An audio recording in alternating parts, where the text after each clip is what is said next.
Edition 1. You're going to hear from staff. You're going to hear from inclusivity, about mobility. You're going to hear about our different topics and the different subjects that we focus on. But I was thinking, if I was you, what would I want to know? And while I'd want to know all of that, I think I would also want to know, is this master's personally something for me? Does it align with my interests and my values? And is it going to take me forward in my career and in my life? Um, and when I was thinking about that, I was thinking about also, it's not just what we teach and how we teach it and about the fabulous students and staff. It's actually about what we represent. And if you take a look at our educational principles and our values, and, you know, this is something we can talk about, but it's actually something we live. If you look at our values, we're very much aiming all the time to be student focused. Maybe we don't always achieve it, but we're always working towards being student focused. And you can hear from the students today. We're working on being sustainable. When we have our meetings, we're looking at sustainability. We're really working on social responsibility. And if you look at the research informing our masters and the research that the team members do, you'll see their research interests are certainly in areas of social responsibility. We're looking to be transparent in everything that we do, to be innovative. I've been literally teaching since I was 21, when I first taught at a third level college. And I'm still excited by this master's because I'm learning new innovative means. And I've learned so much in terms of interculture working across the 5 countries. And one of the big learning things for me, and I see Agnes there, is inclusivity and how I think about that and how I think about mobility and how I think about inclusivity and inculturalness and how it has actually affected me and changed my lecturing practice as a professor in Trinity College. So I hope you'll enjoy our work today. We have lots of detail for you. We've got a question and answers at the end. I mean, this is a big decision for you. I understand that. I have 4 young adult children in my own family who are at various stages of education. So I appreciate that this is a big decision. So ask us anything you want, right? Because this is a big decision. You have to move home and, you know, you're taking on, where is this going to bring me in my life? So I am delighted to be here to announce edition 2 of our Charm EU Masters, which you know is all challenge driven, accessible, research led, mobile European university. So you're very welcome. Ask us anything, and I mean that, and we'll endeavour to answer it to the best we can because we're here for you.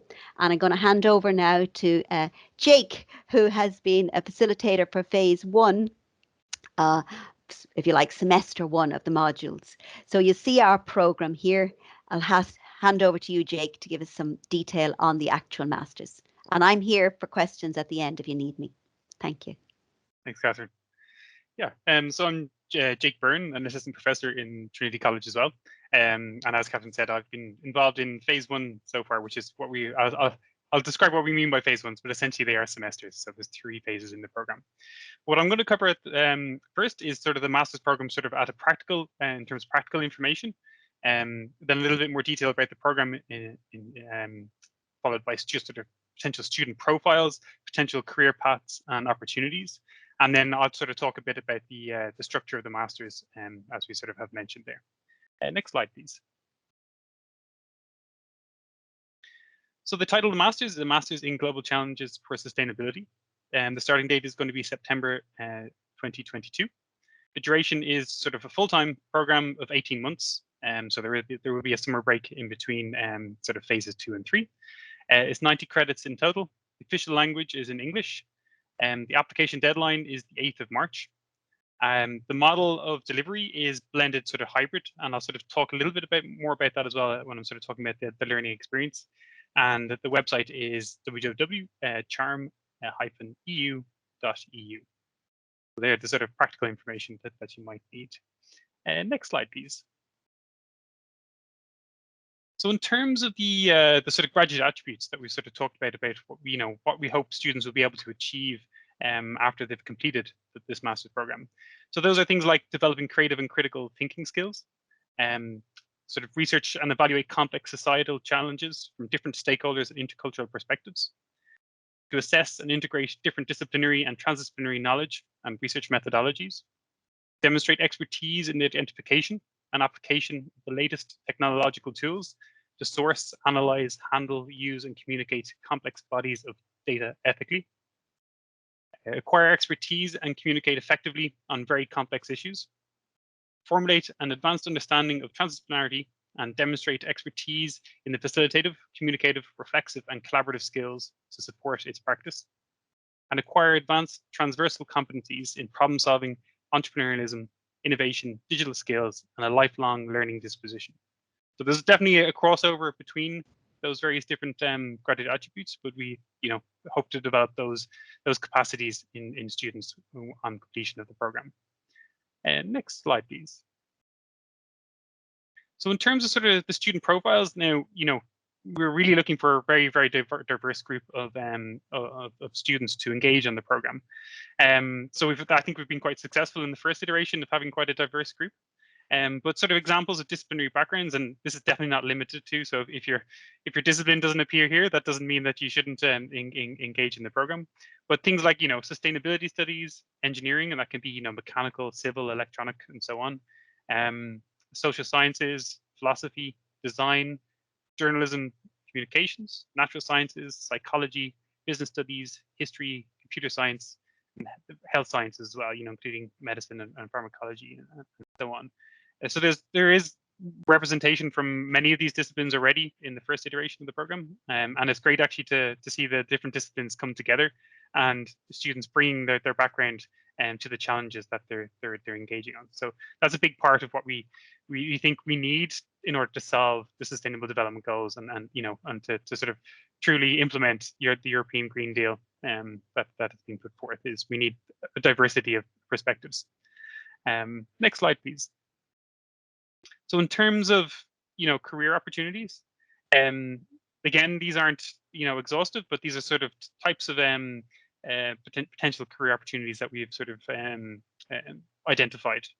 Now, again, in many ways as well, a lot of the jobs and careers perhaps that you'll get from or potentially go into may not even exist yet. So we're looking forward to a world of sort of change as well. So, and the idea is to prepare our graduates for that changing world as well. So it may be that there's new job opportunities that arise.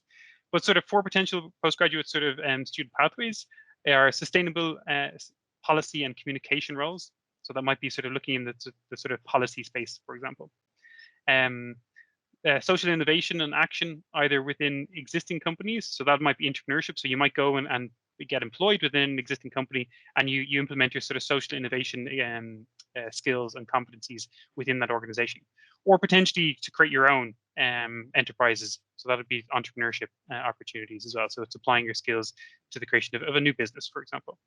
You might become a manager, with the ability to deal with complex issues from sustainability perspectives and to advise company senior management on sustainability matters. So that's maybe more sort of looking at sustainability within the company rather than necessarily just the sort of innovation aspect.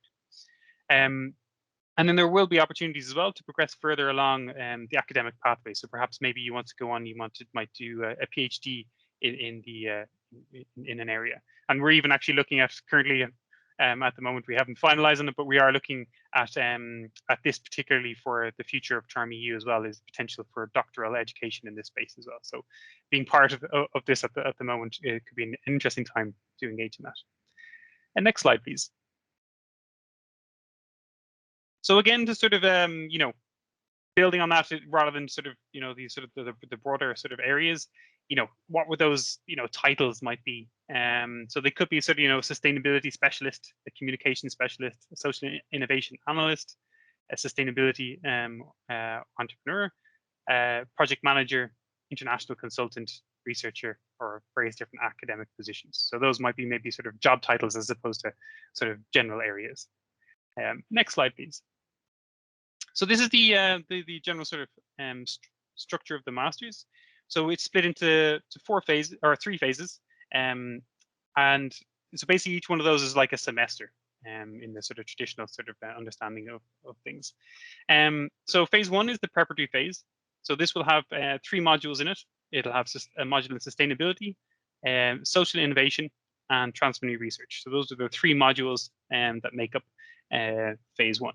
So it's really important here to understand that that's actually quite a transversal sort of skills development phase, where we'll give you experience of sort of challenge-based learning, and to get to grips with some of the sort of the content and knowledge in this space, but also the skills that you'll need as well for the phases that follow as well.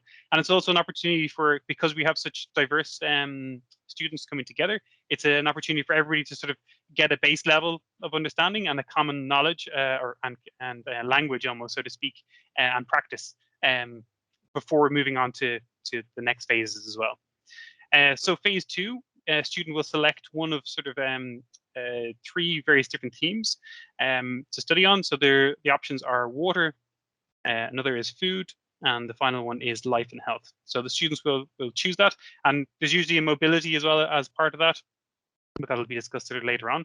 But students will usually move from where they studied in phase one to where they're maybe studying in phase two.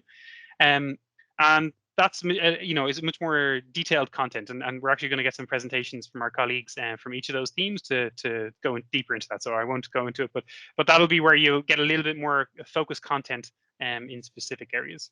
And then phase three is the capstone. So this is where you'll work on a sustainability challenge in collaboration with extra academic actors and members from the wider society, as well as working together actually in teams as well, of student teams on these challenges. And that's really to sort of develop the sort of transdisciplinary approach that is sort of central to this master's. And we're actually going to have a presentation. I think Marianica is going to give us a little bit more information around the capstone. So I won't spoil that for now. So that's a quick overview of the program.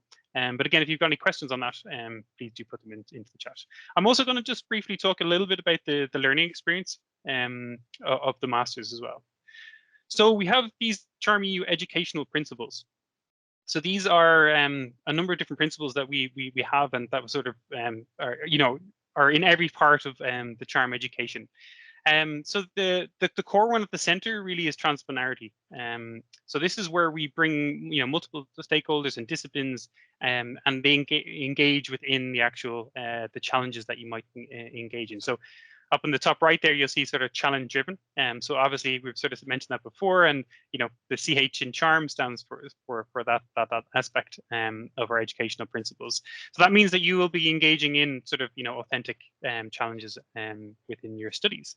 As well as that, it's be research led and research based. So it'll be research sort of informed in many ways. Sustainability will be a core element. It'd be student centered. So again, I think that maybe reflects a little bit back to what Catherine was sort of saying about our transparency. So we'd like to have an open dialogue with students about how you're progressing. And you'll sort of see as well, there's other approaches that we've taken to try to have a student-centered approach. Inclusivity as well. So we try to have a diverse sort of set of assessments and ways of presenting the information and engaging with the information. But if you have a specific sort of set of requirements, the teaching teams are very open to discussing that with you. Transversal skills. So I sort of mentioned that before, the preparatory phase in phase one is very much about developing those transversal skills. But the assessment methods as well sort of really build on that, because they're around competencies, and we have a competency framework that you essentially have to, that's how assessment works, is building those transversal skills through competencies. There's also transnational and intercultural learning. So obviously the mobility will play a big part in that. Both, you'll have sort of experiences both in the classroom in terms of engaging with different sort of cultures, and also potentially stakeholders from different countries and so on. But also the mobility will bring sort of informal learning as well with regards to that as well. So if you're traveling to a different country, you get to experience elements of that. It'll be technology enhanced. So obviously, we're using Teams at the moment. This is the platform that we actually use to deliver the program. And then also situated and authentic learning. So we want to try to, and that sort of feeds a little bit back to the sort of student-centered, is we want you to sort of bring yourselves to the projects as well. So you are have some choice in engaging around the sort of what challenges are you're going to cover as well. So it might be through a dialogue with stakeholders or the teaching team, but it creates opportunity for you to actually bring your own interests to the challenges that you engage in. So these are the sort of, this is the philosophy behind our European university. And, it supports every element of the educational experience that we have.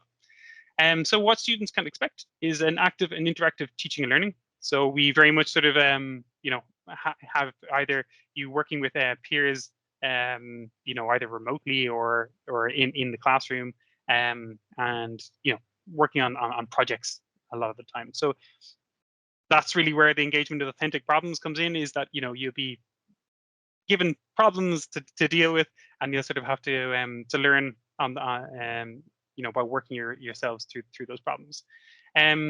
So we have a unique assessment approach. Like I mentioned, we're not teaching to a test, and so we got a programmatic assessment approach to assessment. So that'll be lots of sort of small sort of low stakes assessments that you be provision a lot of feedback, and that's guidance on feedback on personal and professional growth. So there's a portfolio that you'll have, and the feedback will be provided on that, and that'll help you with that sort of that growth throughout the program. You'll also be provided with a mentor throughout the program to sort of help you, guide you through that process. And then we'll obviously have intercultural interactions, both from staff and students and stakeholders. And there'll be a lot of sort of self-study and group work to gain the sort of content knowledge and almost get the practical experiences. So you'll be working a lot with peers and the staff in many different ways through the program. Next slide, please. So like I mentioned, we want sort of real life challenges. So they need to be global, real world, and authentic challenges. So this aligns with our sort of challenge-based learning, as it's called. So the important part here is that we want to try to have a variety of actors involved. So you might even seek out stakeholders to engage within the challenge, or we might actually start off with some stakeholders to engage with in defining those challenges. It really depends on whereabouts we are in the process, whether it's phase 1 or the capstone or so on. A tangible output, such as a process, idea, or solution. So each challenge, it has its own sort of requirements or potential outputs. So we're not set on what the solution should be or what the type of output should be, and it's more so selecting the appropriate output for the appropriate challenge as well. So this is something that's where it's complex, these problems, so we can't predefine them. And again, like we said, you'd be engaging with teachers and students and external stakeholders as partners within these challenges as well. So it'll be engaging, and that's part of the transversal skills development as well, is actually how do you manage everyone's perspectives, and that's something that's quite challenging, but I think quite rewarding as well. Next slide, please. So like these are potential themes. No point. These are just like examples. These aren't written down that these have to be the ones, but it could be things like obesity, loneliness, pandemics, very topical, privacy and data ethics, diabetes, inclusive teaching, poverty, addiction, cancer, climate change, rise of water levels, housing shortages, depression, and burnout. And like we've had other things like microgreens and urban farming in student challenges already this year. So other areas can always emerge at any time. So next slide, please. So we try to bring as much sort of teaching innovation as we can into our teaching and learning. I think many of that is trying to turn the situations where we actually have you in the classroom into as much of an interactive sessions as possible. And this is facilitated, through like we have it, in possibly like in the first week, you might engage with us in a sustainability game, for example, and everything is mediated through sort of this sort of a hybrid delivery format where we use Microsoft Teams, but we also try to augment that as well with various different technologies for engaging with you, so that's you're not just sitting listening to a lecture, and if you can do that through a recording, you can, but then we look at different ways, and then as well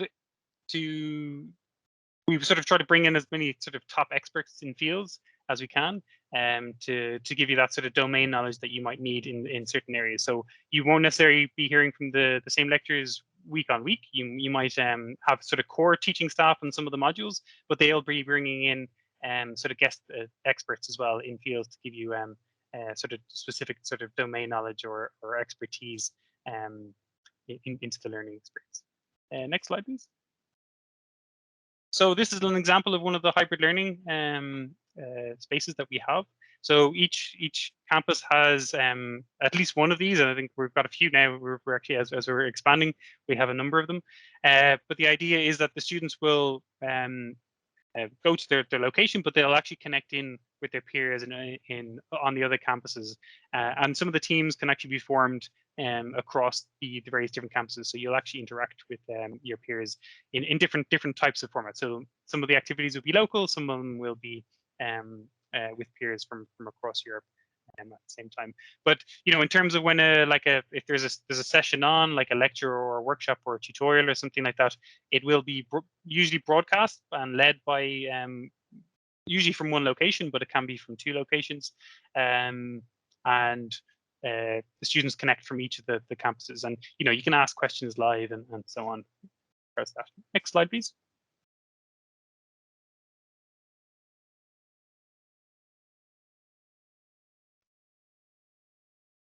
Next slide.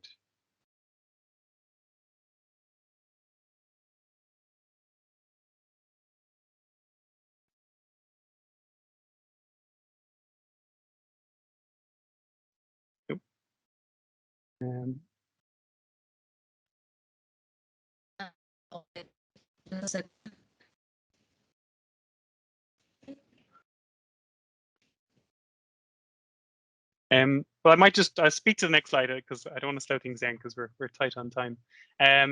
So I've already sort of covered on some of the content. So it's going to be very collaborative with peers. So you will work a lot. And I think one of the benefits there is the diversity of students that are actually engaged in the program. So you'll be working with lots of different disciplines and backgrounds. And what we want you to do is sort of to build on that and share those experiences, but also then grow yourself as well beyond maybe that disciplinary perspective that you've come from.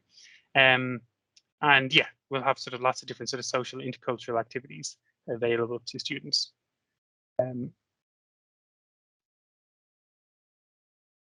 So that brings me actually to the end of my sort of quite description of the learning experience. If we get the slides back, I believe I'm going to pass you over to Sergio, my colleague Sergio, to talk a little bit about transversal skills. So myself and Sergio actually worked on the transdisciplinary research module together. Yeah. I'm here waiting for the slides. Thank you, Jay, for your words and for passing me the word. Is this are the slides coming, or I can try to share slides maybe. Okay. Yeah, it should come, but I don't know.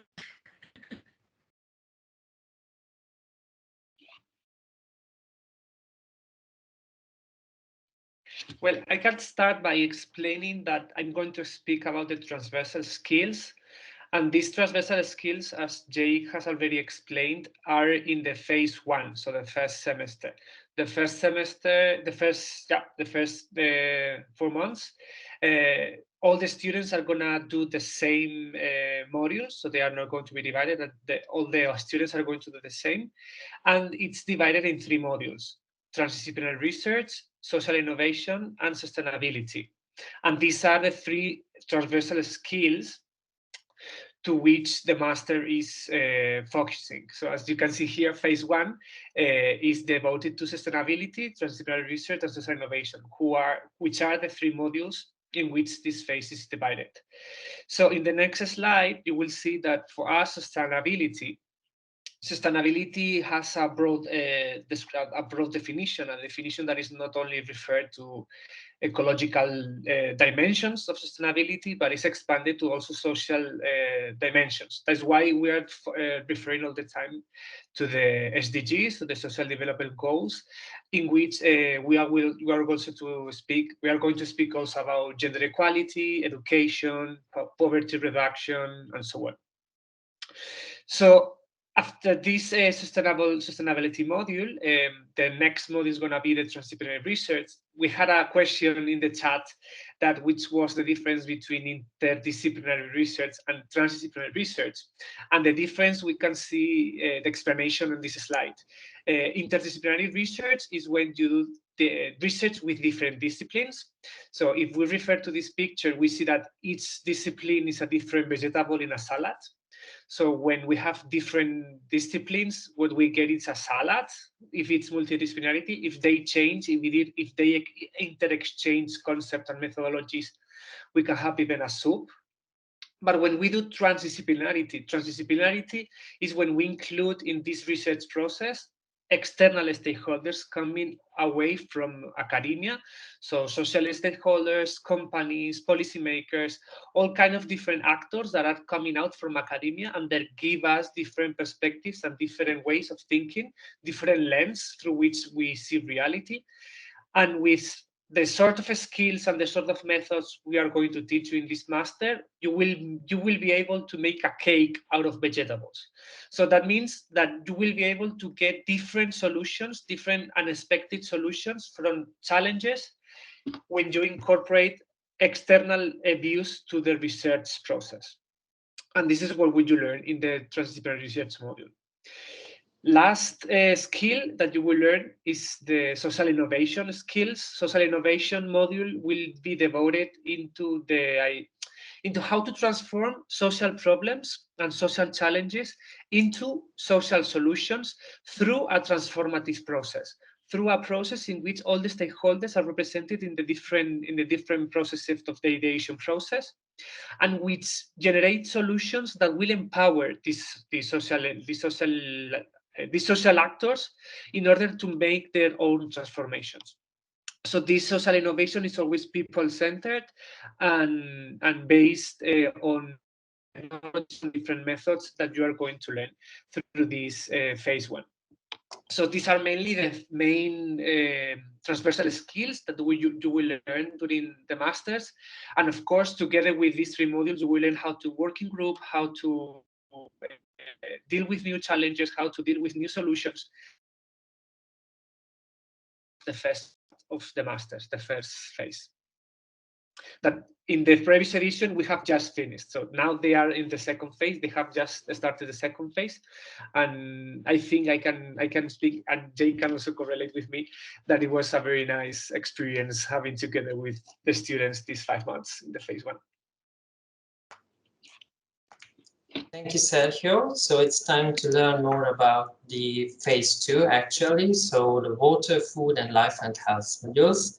And I'll talk on behalf of my colleagues on water. So my name is Edem-Tóth. Welcome, everyone. I'm from Eötvös, the Loránd University based here in Budapest, Hungary. So when we are talking about water, we have 3 modules, and each module has its own challenge area. I would call it like an umbrella challenge. So for the first one, which is entitled Extremes in the Water Cycle and Their Complex Consequences, the main challenge area is climate and global change, as you can see here in the title. So here is an illustration of the climate and global change effects in drier and wetter conditions. But just to summarize these ideas, so the students will learn more about past and present extremes in the water cycle, all the social, political, economic, cultural, environmental, and biophysical consequences of these hazards. And of course, they need to solve complex challenges in extremes or natural hazards from a combination of different disciplinary perspectives around the world. So it's really inclusive. And of course, they need to cooperate with the impacted communities and various stakeholders. They need to understand their social, cultural contexts, motivations, action capacities, and also their goals, and how to manage the risks of these extreme events in the water cycle. Our second module is somehow related to this first one, because how to adapt, how to mitigate these things. And the title is Adaptation Measures and Strategies in Water Management. And the main umbrella challenge here is water security, how to provide water, not only for the humans, but also for the nature, I mean the ecosystems. So here all the natural, social, economic and legal issues will be discussed, which are related to water management, not only in terms of quality, but also in terms of quantity challenges, of course, in, again, trans and interdisciplinary teams. And here I wanted to highlight 2 or 3 key concepts which are related to the water management. So one is the virtual water, like I'm varying liters of water at this point, and I have a quite big water footprint because I'm consuming all the products which contains water. And then at the other hand, how to manage these water resources in a sustainable, green, and new way, and that's related to the so-called managed aquifer recharge, so how to replenish our water resources.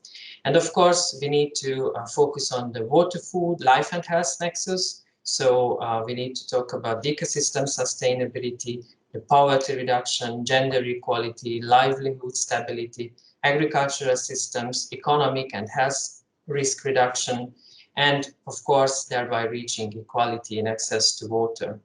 And our last module is about the resilient cities, so water and urban environments. So the challenge area is urbanization. So we need to understand the growing urban centers and their different geographical and social contexts, all the technical, legal, social, historical aspects of these systems, the water quality, monitoring, water treatments and wastewater management of these complex systems, even smart solutions, applying new technologies and innovations. And of course, we need to talk about water security and inequalities in access to water in urban environments, with special regard to migrations to and also from towns. And it can be caused also by the climate change.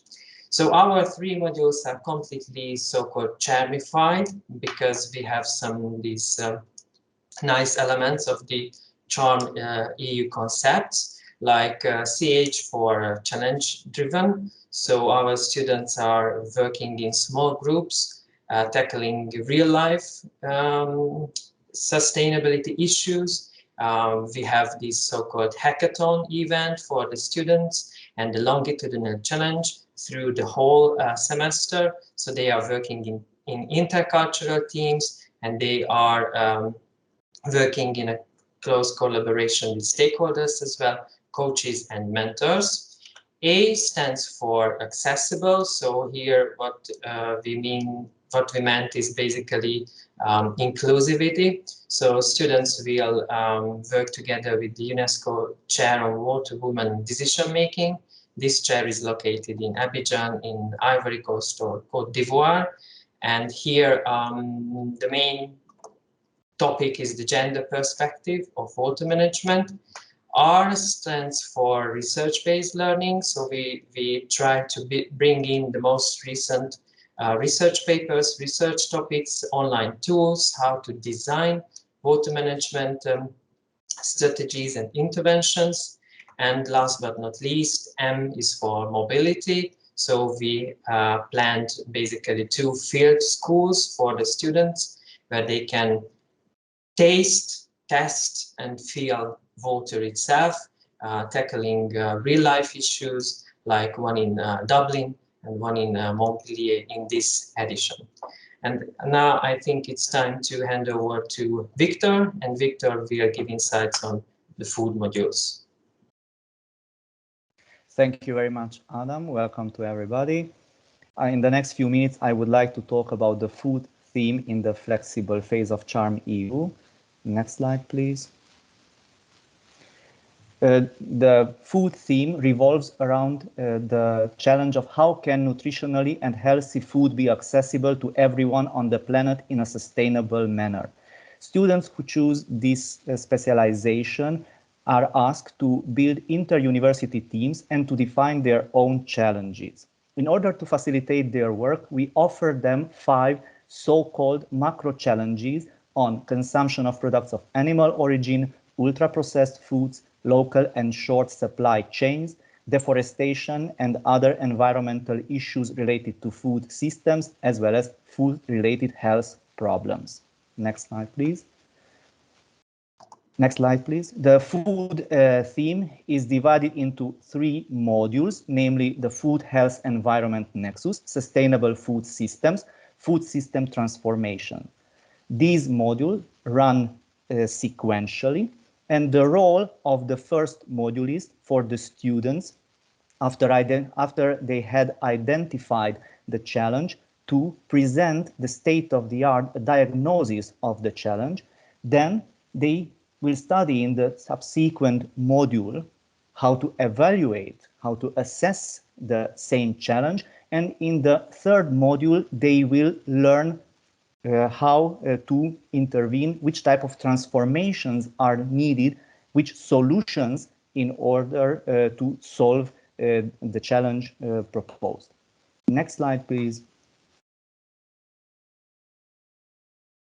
If you look at the modules, you can see that even each module has a structured build up.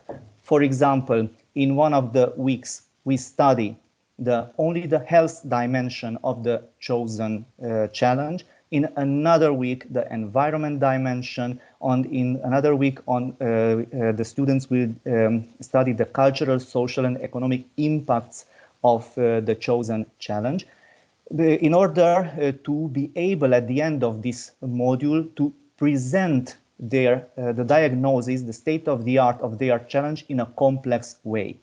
As you can see, the supporting tools that we provide to students are lectures, tutorials, and panel discussions. And also you can see on the slides that we also, like Adam mentioned, we organized blended intensive programs, student mobility weeks, when all students can come together in one university center to get insights about a hot topic related to food systems. Next slide, please.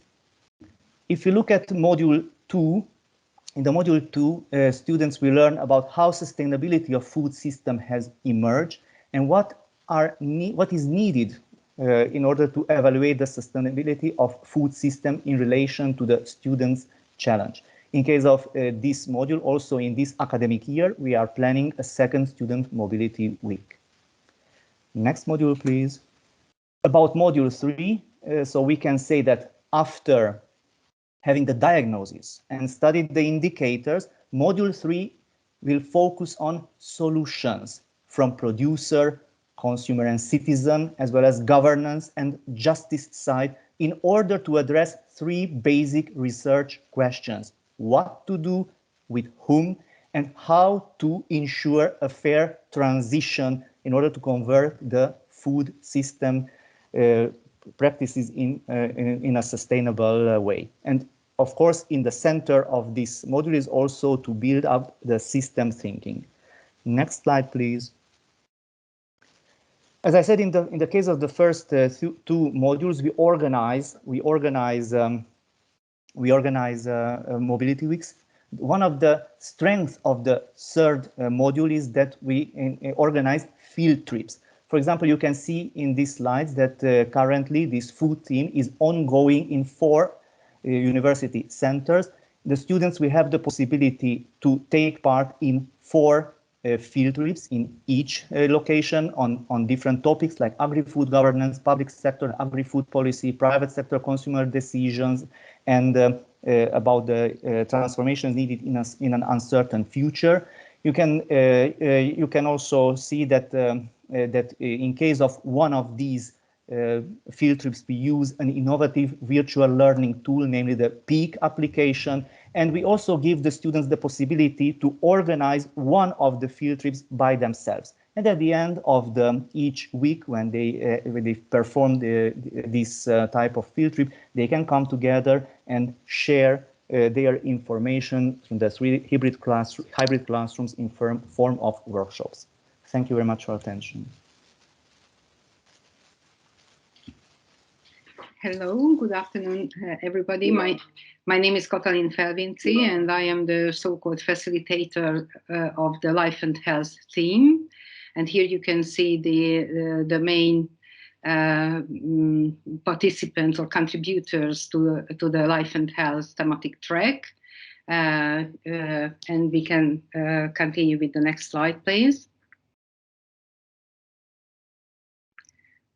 Next slide, please. Oh, yes, thank you. Here on this slide, you can see just as in a nutshell how the Life and Health thematic track is working. We have one theme, Life and Health. We have 3 modules. We are using similar methods, and we will have different outputs at the end of each of the modules. The first module is Healthy Lives and Wellbeing. The second one is Health Challenges and Solutions. And the third one is Health Systems and Policies. And on the on the coming slides, you will see what will be the main topics under each of the modules. For instance, here in module 1, which is Healthy Lives and Wellbeing, you can see the structure of the module. Here you can see the main topics we are dealing with.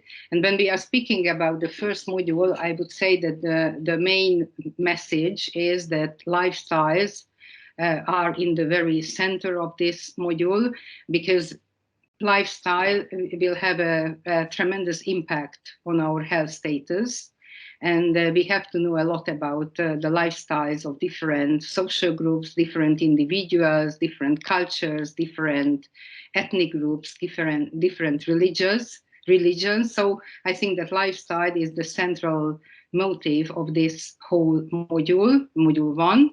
And the main thing is that you will be in the position not to be given a challenge beforehand, but you will be in the position to be able to choose a problem area or a challenge, and then you can develop the main structure and the main parts of an intervention, and that intervention is supposed to be scientifically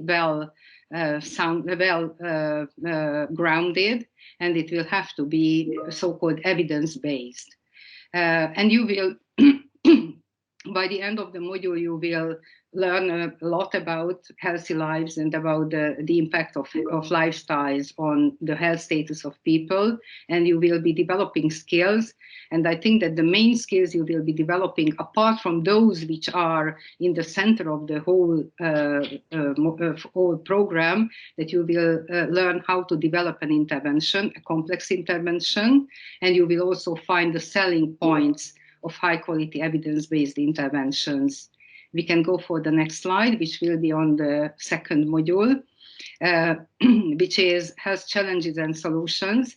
And the current slide is showing the program or the content of this module for the first edition, when students will be at 3 different locations, and where they are working with one general challenge, and it is how the world should deal with future pandemics. But you have to be aware of the fact that we are not dealing just with the COVID, because the COVID is the main theme, so to say. But I can say that it is just an excuse, because we would like to show you how different type of research approaches and perspectives can contribute to better understand pandemics and health challenges.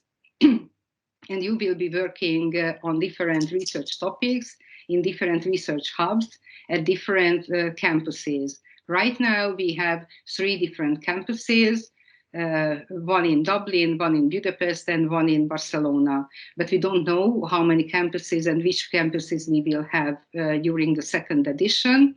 And the structure of the second module is that you will start with getting an understanding in the literature, just to have a general understanding on what kind of research topics might be relevant for the challenge you are dealing with. Then you will be working on your own research projects, and at the end, within a transdisciplinary collaboration, you will produce some kind of a detailed research plan. And then you will continue with the third module, because these modules are presented in a sequential way. And the third module is dealing with policy and system approach, because whatever good intervention you might have, and whatever high quality research you are doing, it will depend on the system and on the policy if you are able to implement your research and your interventions. So the third module is dealing with how your interventions and research can be put on the policy agenda, and how you will be able to produce sustainable solutions from the perspective of the health system and from the perspective of a broader public health context. So that is the main, these are the main issues of life and health thematic track. And whilst we are implementing it, we will be working with very up-to-date pedagogical methods, which has already been mentioned beforehand. And we will be creating interdisciplinary and transdisciplinary teams. We will be dealing with issues which would require this transdisciplinary approach, and we will be participating in blended mobility actions, where we hope to be able to put together all the students who are working, who are ready to choose the life and health thematic track. So thank you very much. Oh yeah, I'm sorry, because I think that this is the most important slide of mine, where you can see the whole life and health theme, the whole conceptual framework of this life and health theme in a nutshell, when you can see that health is covering almost everything. And it is global. It's dealing with global warming, or it is having perspectives on global warming, toxic waste, loss of biodiversity. We have to be aware of all the determinants of health in the 21st century. So this is, if you will have time to look into this slide, and you will see that it is the whole conceptual framework of the theme in a nutshell. So thank you very much for your attention. Great, so I'll take over. Thanks, Kathleen.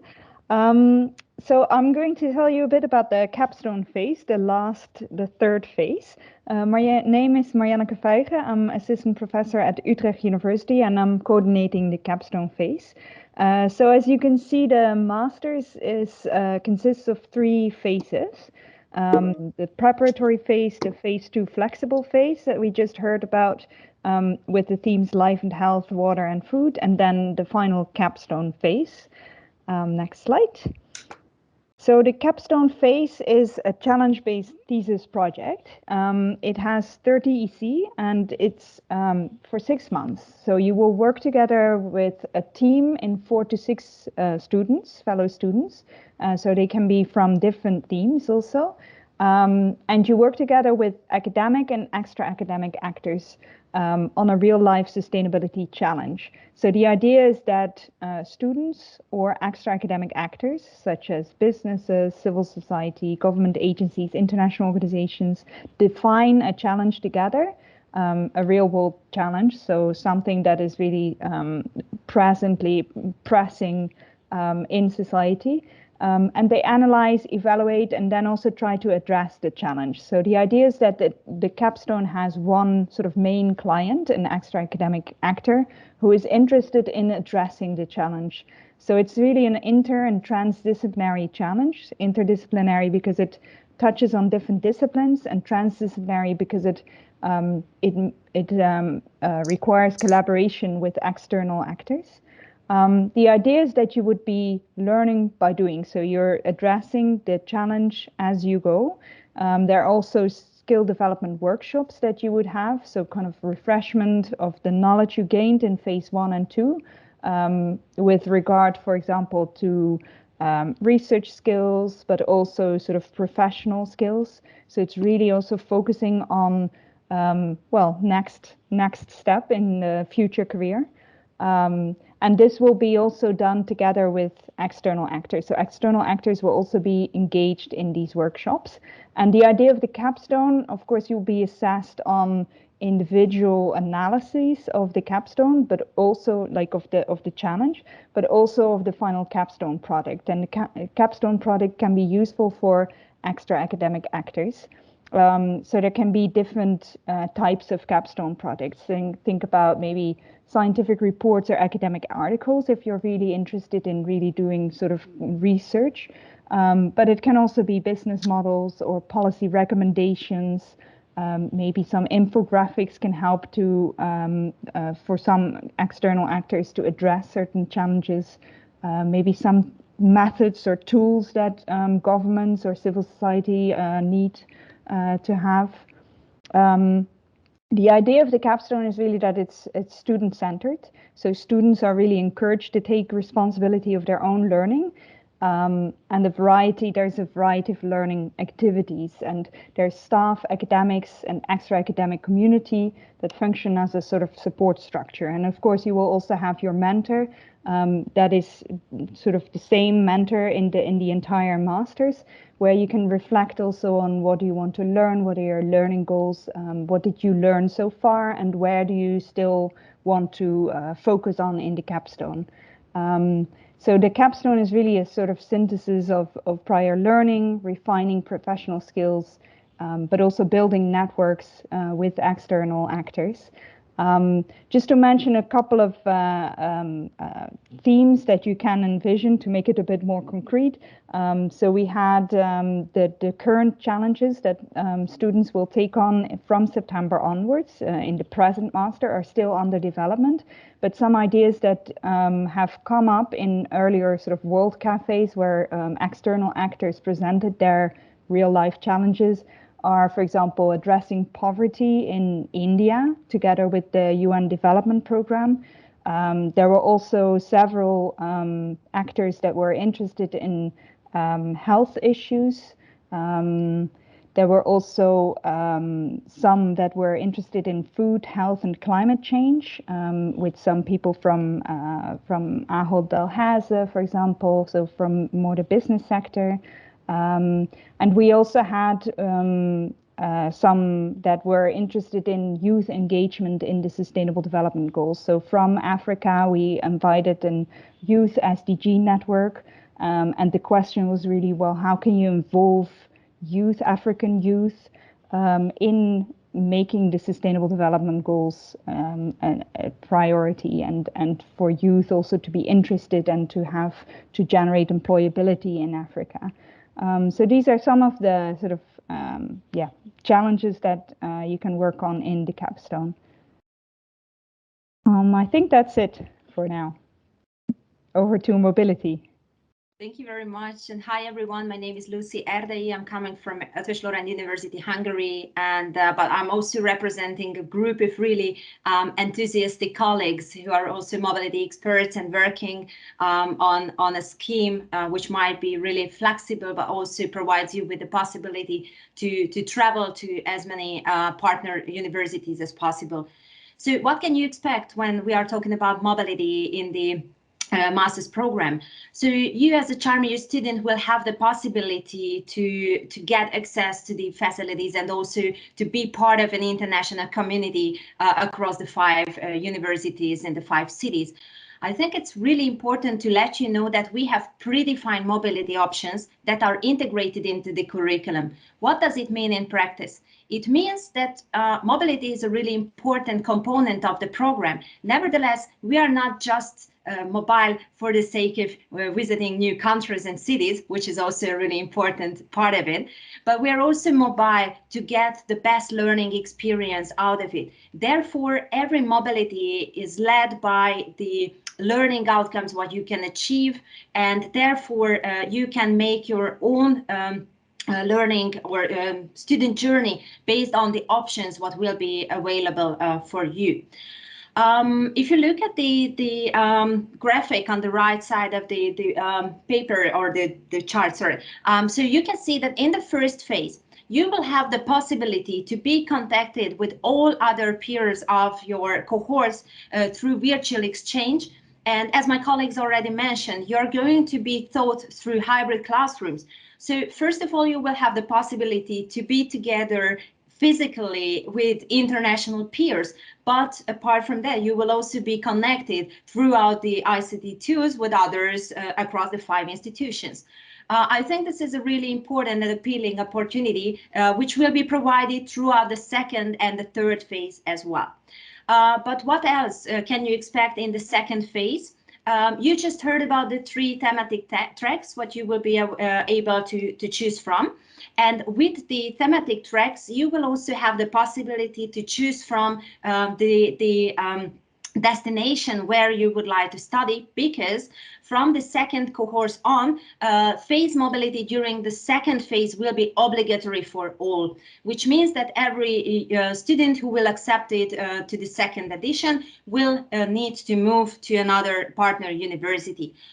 Please note, I think it's really important that because we also want to secure the balanced number of students across the universities, we cannot guarantee that every single one of you will make it to the university what you prefer, but we try our best to give as much flexibility for everyone, and we also try to allocate everyone to the university where they want to go. But again, please note that it's important that you have first the academic drive to go somewhere and not the fascination by one of the cities, which I can completely understand.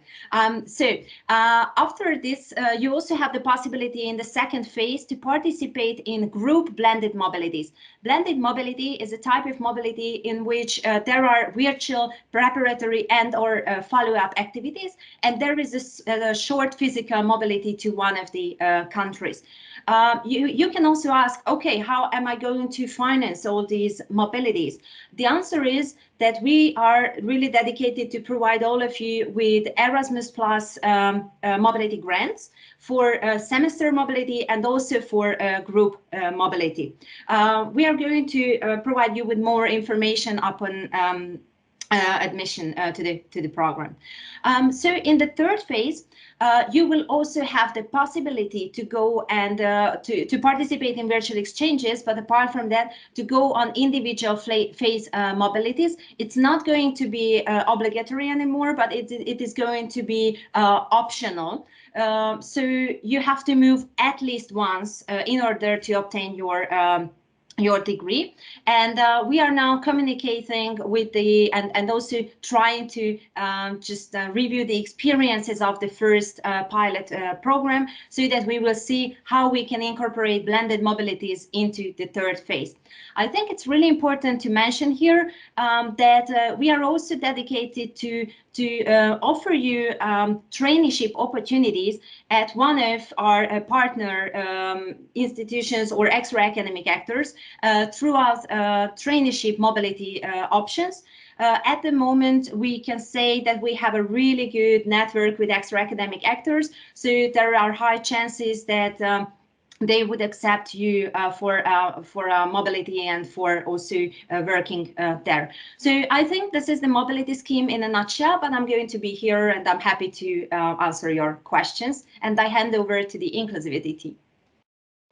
Thank you so much and welcome. My name is Agnes Sarolta Fazekas. I am the leader of the Work Package 6 on inclusiveness. Next slide, please. Thank you so much. So one of our core values in Charm EU is inclusive, and we are creating an environment where inclusivity sits at the heart of the Charm EU, in the organizational culture, in the deliveries of the work packages, and also in the master program itself. You can read about our values and also information on inclusivity in the master program, how our program is inclusive. I also highlighted a few words from the statement, from the values, which it's important for all of you. So we are very strongly believe believe that diversity can take many forms, and we would like to create together an inclusive and safe environment where diversity is celebrated as a richness. And according to the master program, we would like to ensure that the support structures, the support facilities are also there for the students with various backgrounds, lived experiences, and access needs. Also, in terms of the open call for the new master program, we have this information available, and please don't hesitate to contact us. Regarding the admission process, there is also an inclusivity element in the application form, and you can read on this website under /global challenges/inclusion. Next slide, please. Thank you so much. So I put here a picture which as a road into the far away, and this symbolizes that the 21st century's higher education is changing as is the diversity of the student and staff population is diversifying, and the numbers of those individuals are increasing.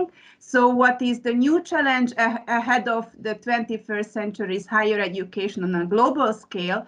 That the teaching and learning environment and also organizational cultures need to be innovative, need to be inclusive. So Charm EU is on this road, and also wants to be very inclusive towards this diversified population in higher education. Next slide, please.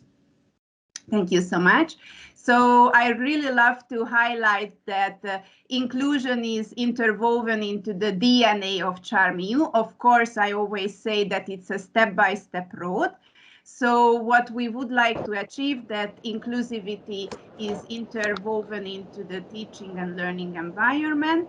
And this is also under the educational principles and under the educational guidelines as well. And our documentations are already available under the toolkit, so you can read about how we understand inclusive education within Charm EU. Next slide, please. Thank you so much.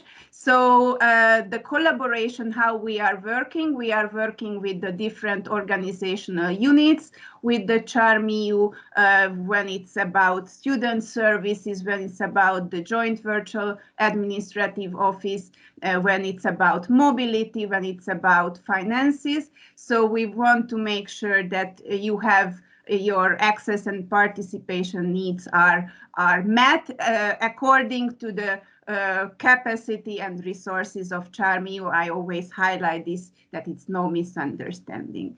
Next slide, please. So I would like to just highlight that please don't hesitate to contact us. We have an official email address, but if there is any technical barrier with it, please don't hesitate to contact my email address. It's also available on the Charm EU website, and our how you say, collaboration for all of you is that we are creating this inclusiveness all together. It's also everybody's job, and I'm very, very happy to say that Charm EU is a very open community to learn this journey on inclusion, and we are looking forward to having you in the next edition of the master program. And I hand into the next presenter. Thanks. Hi everyone, I'm here in the hybrid classroom in Barcelona with Rusha and Marina, who are two students of the Masters, and they will be happy to answer any questions you may have at the end of the session. First of all, as my colleagues did, I would like to present myself. I'm Eugenia, and I've been working in Charm EU for the last 2.5 years, preparing the Masters, along with my colleagues who study in the other partner universities. We have been working for students' rights in this program, and now we would like to emphasize those aspects that we believe might be of your interest as you are future students. The first one, as you can see, is a unique academic education for your curricula. Taking part in Charm EU will give you unique training in your curricula that just a few people in Europe will have. So this is a plus in our training with very low competition in the short run. It's a unique program. Also, as my colleagues mentioned, the syllabus has been created from a multicultural base, and this is we take this as another advantage of Charmio. And we think that all these are huge added value that most master's degree unfortunately don't have, but Charmio has definitely included. Also, we would like to highlight that Charmio takes care about the most relevant 21st century topics. The program has been designed from a modern point of view, and it bears in mind the skills that you'll be needing in the future jobs. As also my colleagues commented, all of us, it's very possible that we end up working in sustainable jobs that might not be created yet. So it's very important that we have an education, a training that supports this demand in the labor market in the future. As we will encounter with all kinds of challenges, different backgrounds of different educational fields are needed in Charmio. So don't hesitate to contact if you're interested. There's for sure a place for you here. And also, as you know, firms, governments, and institutions are slowly taking a turn towards a greener economic models and lifestyle. So we're sure that in the future there will be demand for jobs and sustainability. Also, I would like to highlight what Lucy was saying about mobility. We think that mobility is always a very good path to do in our academic career. And an example of that is that the students you will be able to choose to which city of the 5 that come from Charmio you would prefer to do the modules or phases. So we think that it's very important to highlight that besides the traditional mobility, there's also the virtual one and the blended, as Lucy said and explained very well. And I would also like to highlight that inclusivity is also in the spotlight, and it will be guaranteed in all 5 universities. So again, we would like to encourage you as students to, regarding any condition you may have to come into Charmio. There's for sure a place for you here.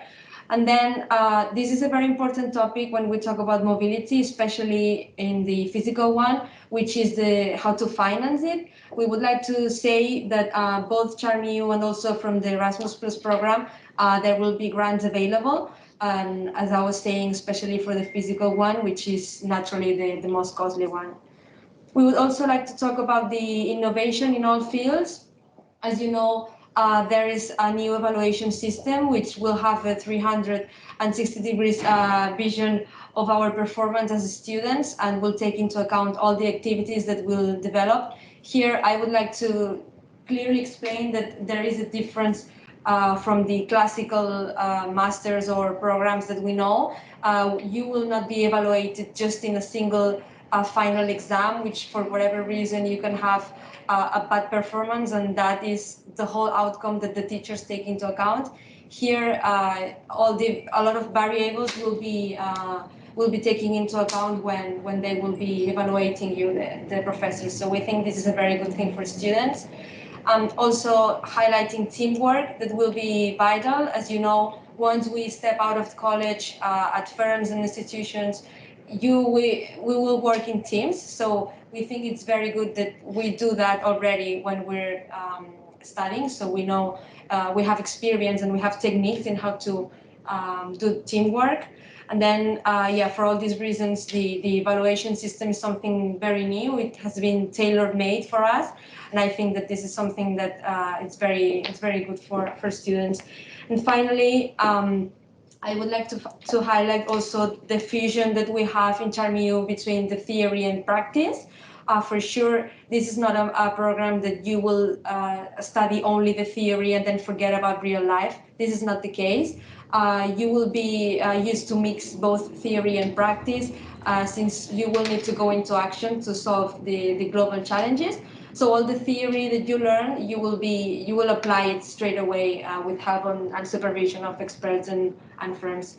And finally, just saying that as you can see, there has been a group of students who has been working very hard to put students' rights in the very center, and we have succeeded in doing so. So just wanted to let you know that if you have any question, doubt, insecurity, you can reach us, you can reach me if you have any question. I'll be here, I'm a student as well. And if you need anything, we'll be here. Thank you very much.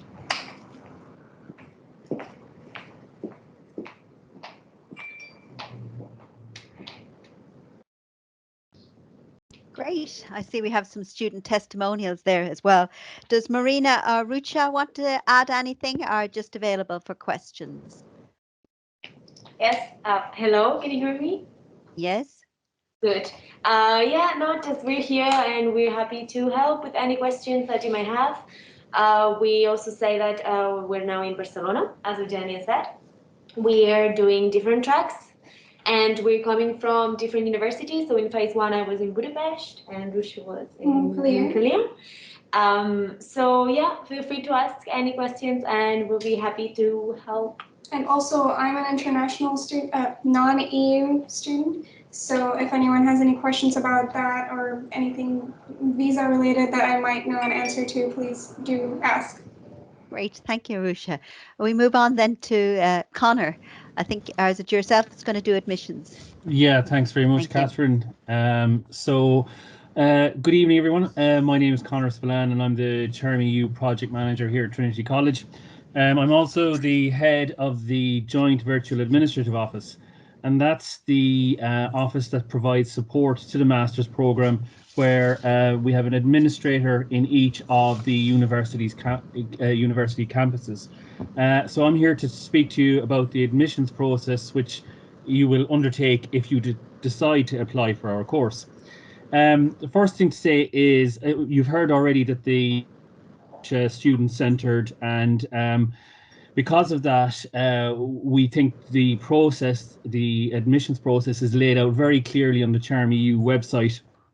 Obviously, we've gone through the process last year and we worked hard at improving things, and we worked with the students to make sure the students last year who had undertaken this application process to improve things. We also have a very clear visual on the website detailing the 6 steps of the application process. There's also a very handy checklist which you can download from the website. Just on that, I would say that the application process, I guess, this is not a typical course, so the application process is not your standard application process. Please allow plenty of time for completion of the application process. There's a video to be prepared, an essay, personal statements. So please make sure you allow plenty of time to complete the whole process. You can see here in the slide at the moment, there's a deadline for applications, which is on Tuesday, the 8th of March. And you see there that there's a reference to this is the deadline for round 1. This is because a second period for applications may open in April if all the places on the course haven't been allocated. So there's no guarantee that there'll be a second round of applications. So we'd strongly encourage everyone to apply during the round 1 process. Obviously, you need to be a graduate to apply, or in some cases, you'll be applying while you're in your final year of your current undergraduate program. This is fine, but you must have completed your studies before beginning our masters. There's also a specific requirement for French students, whereby they must have an additional 30 ECTS completed. And again, more detail available on the website. Has come up in the chat about language requirements. Again, these are very clearly explained on the website, but essentially all students must have attained a C1 level in English or an equivalent by the time they begin the masters. There are exemptions, of course, such as having completed your undergraduate studies through English, but please note that we will need some supporting documentation in these instances. Selection criteria. So applications are reviewed and scored to a maximum of 100 points. The categories in which these scores are allocated you can see here, and again there's a more detailed breakdown of each category on the website. Applications are reviewed by an experienced team of academic staff who are familiar with allocating scores as per an agreed matrix. Important to know that any borderline cases, and they are students who score between 50 and 60 points in their application, these applications will be reviewed for a second time. So again, we're leaving nothing to chance there, and as I said, all these borderline cases will be reviewed. Again, important to know here as well that applicants need a minimum score of 60 points to be considered for a place on the Masters. So what this means is that if there are students with higher score, you may not be guaranteed to secure a place on the course with 60 points.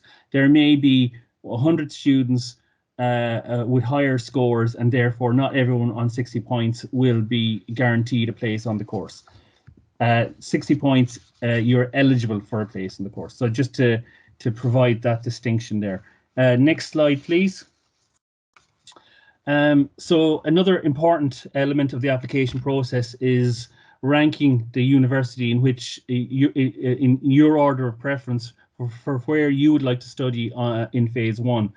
Obviously, we understand that this is a difficult decision, so we encourage students to try and make an informed one by researching each of the universities in terms of your specific needs and requirements.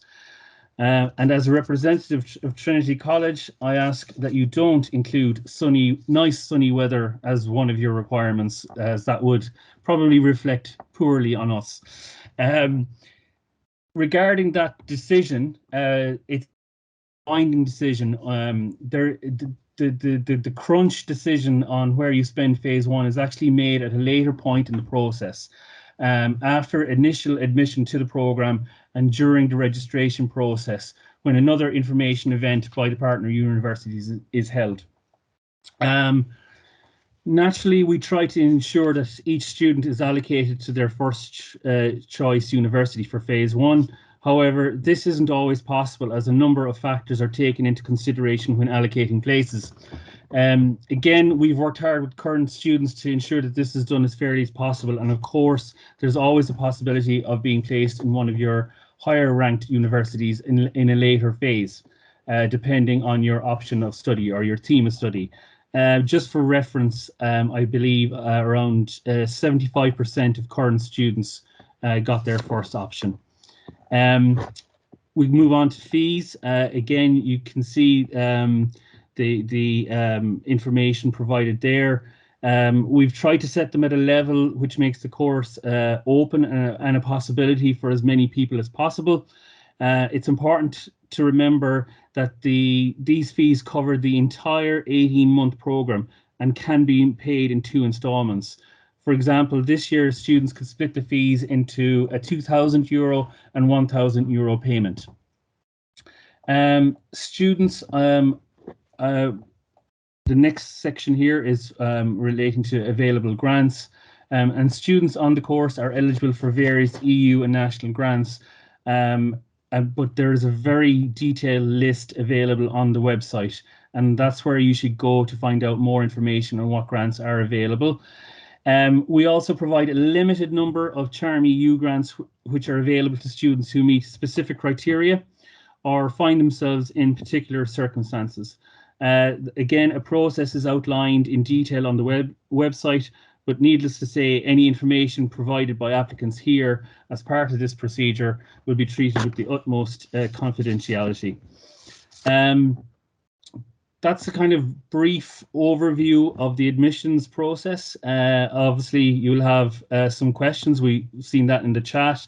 But if we don't get to answer some of your questions tonight, we are actually compiling a list based on our interactions here and queries we're receiving from applicants by email in order to complete an FAQ section, which we'll hopefully put up on the website in the coming days. One final thing, you'll be informed of your outcome. If you're in round one, you'll be informed of your outcome of your application in mid-April. But in the meantime, if you have any questions or queries, address here on this slide, that is a shared email address where all 5 JVAO office members have access, and we can distribute your query accordingly. Thank you for your time and best of luck with your application. Thank you. Oh, fabulous. Thank you, Connor. That's great. Wow, such an amount of questions in the chat. Fabulous to see the interest, and as I expected, I mean, this is really important in terms of people's lives moving forward, and, the travel and the fees and the paperwork and the documents. We've had a lot of questions and answers in the chat, but I'm going to open the floor now. And we have captured the chat. And as Connor said, we will have a frequently asked questions section on our website based on the questions we're seeing in the chat. So if your question isn't answered tonight, it will be in the frequently asked questions, FAQs, in the website. So I'll open the floor. Would anybody like it's great to see we've had over 60 people attending. Would anybody like to open their mic, any of the potential applicants, and ask any questions that weren't answered?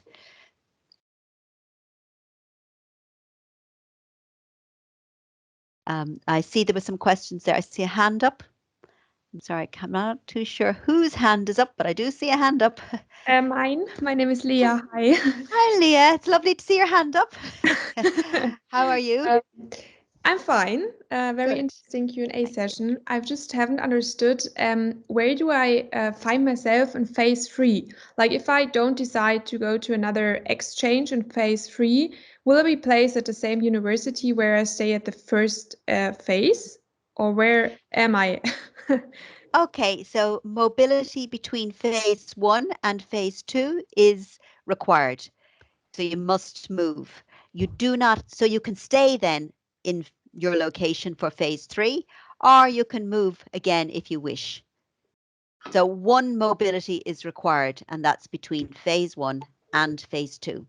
So then you can stay where you are in phase 2, or if you wish, you can move. Ah, okay, perfect. Lucia, would that be correct? Yeah. Yes, I just wrote a detailed answer in the chat, so I'm going to send it just for clarification. Perfect. Thanks. Thank you. You're welcome. Look forward to seeing your application. Anybody else? Yes, so student ambassadors, somebody asked about that, and Marichel has just put Rucha and Marina's contact details, emails, their Gmails in the chat there for student ambassadors, because I understand you might want to know from a student perspective. I see another hand up. Who have we got? Katerina and then Sofia. Katerina. Hi. Great. Hi, Katerina. Hi, my name is Katrina. I wanted to ask about the English requirement, since it says that you would be exempt if you live in a English-speaking country. I'm Maltese and I live in Malta, and English is a national language here. Would a copy of my passport be enough? So who would like to answer that? Who can answer that for me? Marichel or Connor? Yeah, sorry, my connection is bad, so I had my camera off. But just to say, again, once you explain clearly your reasons for your exemption and supporting documentation like your Maltese passport, we can make a decision on that. But again, look, I'm reluctant to kind of say yes or no, but it does sound like you would meet the requirements for an exemption. But again, until we can review your documentation, we can't make a decision on that. And having said that, if we would engage with you as well if further documentation or clearer supporting documentation was required, we'd work with you on that. Does that answer your question, Katrina? Yes, it does. Thank you. Okay, and remember, we want people in. We're not trying to keep people out, right? So we'll work with you. We're not working against you. So, anything we can help with, let us know. We'll move to Sofia Healey. You're second person with a hand up. Yes, I apologize for the hoarseness of my voice, but I wanted to ask how strong the emphasis is on governance within the program, because it is an EU-funded master's, right? So I'm currently between another master's that's focused like solely on sustainability governance. So I'm wondering how strong it is within this program, because you did say there were different stakeholders involved.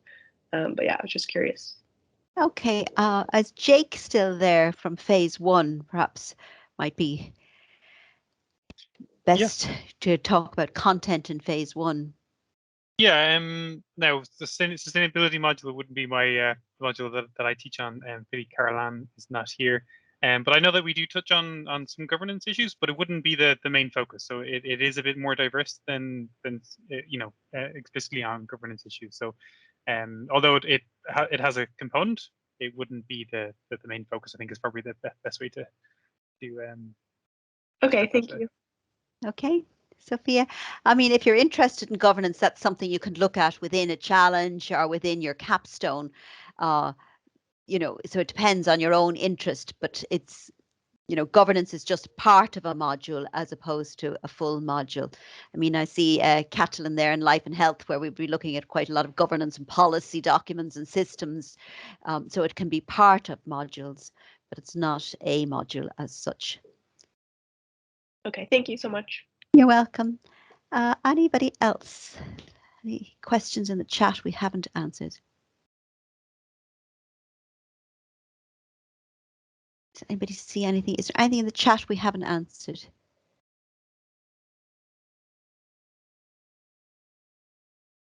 There's somebody here, perhaps coming from the US, applying for federal graduate school loans when applying for CHARM.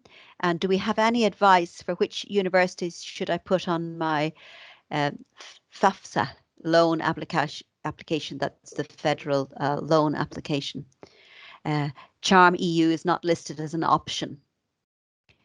So this is an international student coming from America, so they probably have to put maybe their phase 1, perhaps the phase 1.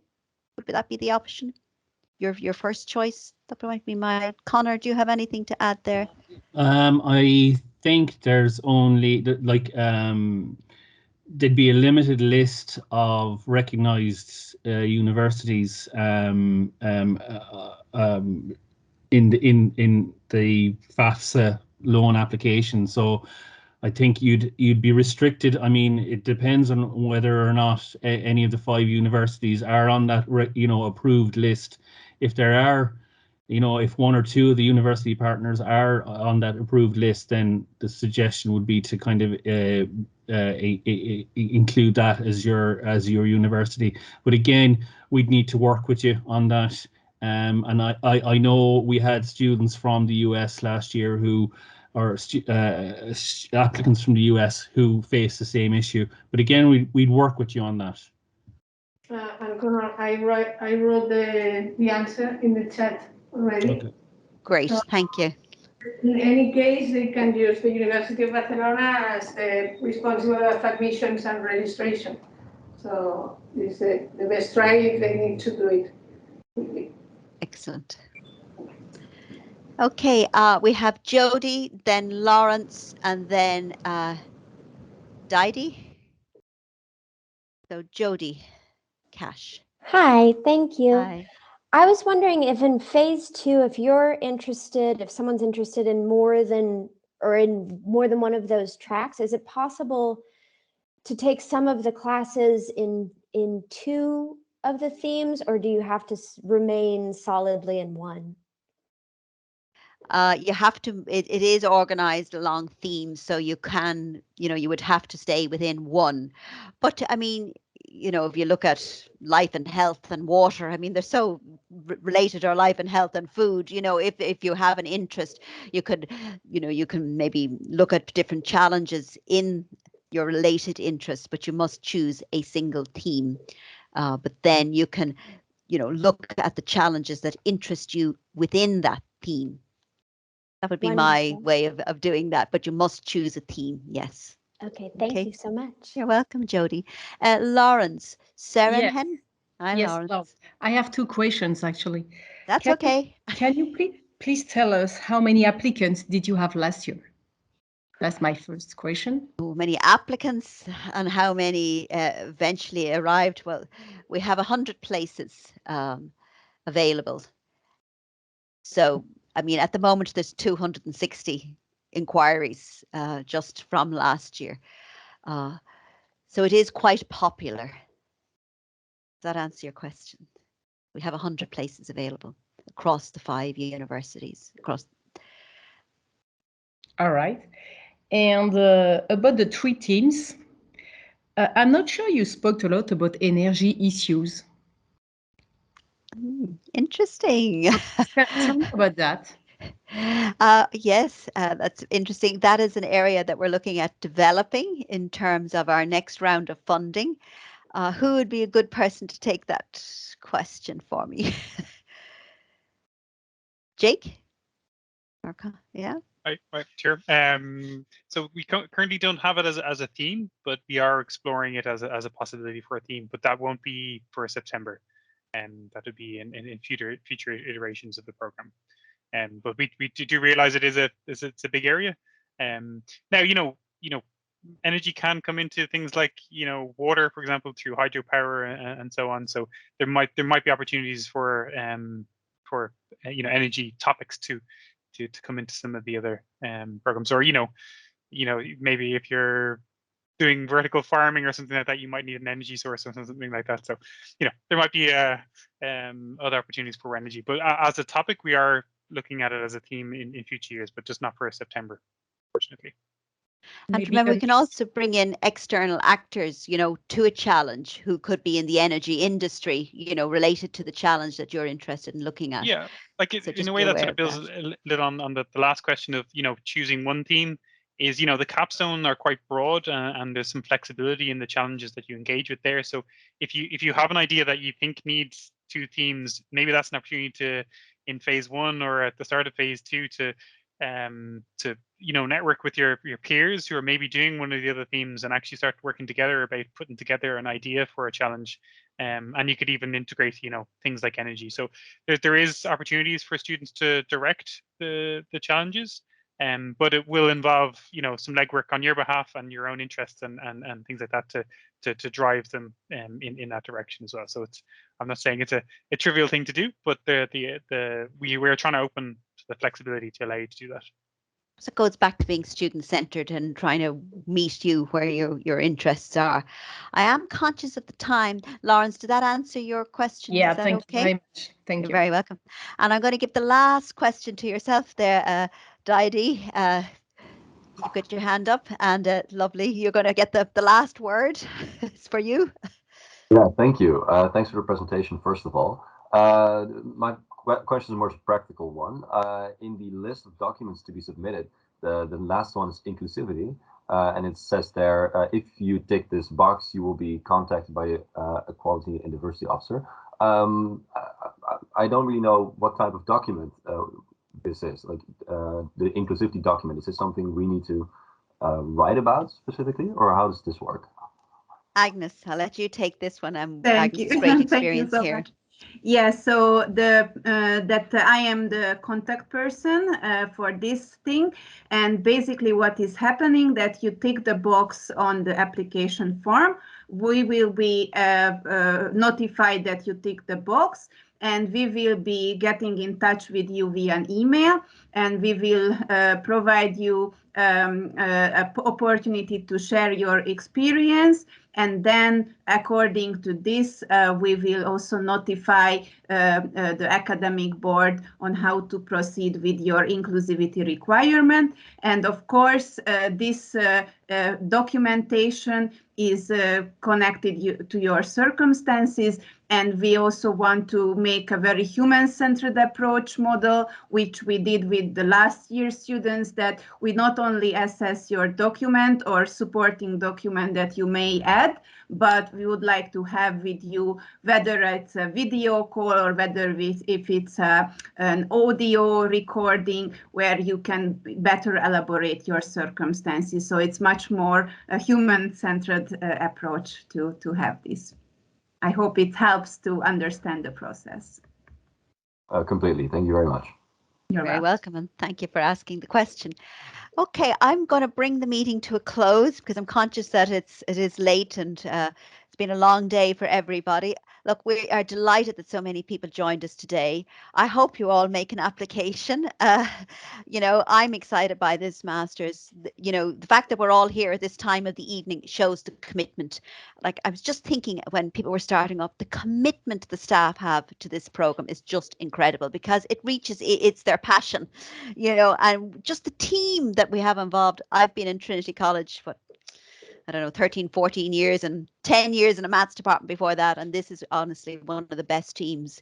The commitment that the staff have is just phenomenal. And you can see it within then the student body as well. Like the fact that we have the students sitting there in Barcelona, you know, at this hour of the evening. So thank you to the students as well. We have a staff student council, you know, we're very student centered, but I just want to say, look, I hope you all apply. We'd be delighted to be able to offer you all places, but we have to wait and see. But do apply within the time, because we have had a lot of inquiries for the people that came here tonight and stayed this hour and a half. So that shows commitment. So I'll close it on that note, and thank you all very much. And thank you to Nicole for organizing it.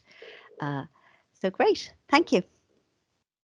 Thank you, everybody. And the recording is available on the website. Thank you, everybody. Thank you. Bye-bye. Bye. Bye.